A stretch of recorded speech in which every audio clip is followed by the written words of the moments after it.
What is going on, guys? Today we're going to be working on this 2009 Mazda cx7, and we're going to be replacing the belt tensioner. And you're going to have two 12mm bolts,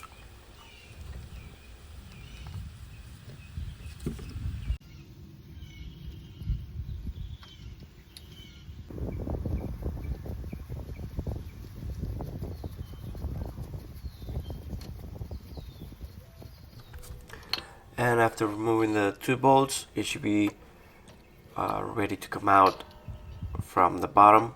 You shouldn't have any problems.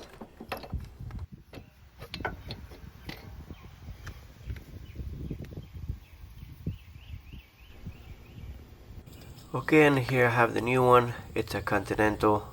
We have the part number there, and the only difference is that the bolt where you pull the tension, it's on the pulley, and on the new one it's on the tensioner itself.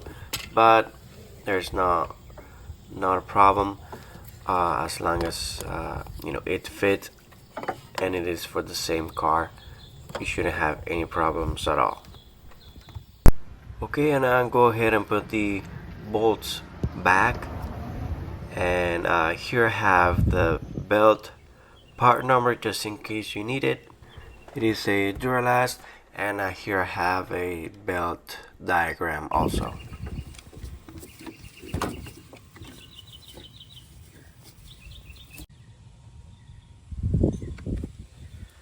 So once you have the belt ready to go, you're just gonna pull down on the tensioner, and you can also have that lock that comes with the new tensioner to help you put the belt, and then you can remove it afterwards, and it's so much easier. Well, there you have it, guys. Thanks a lot for watching, and see you on the next video.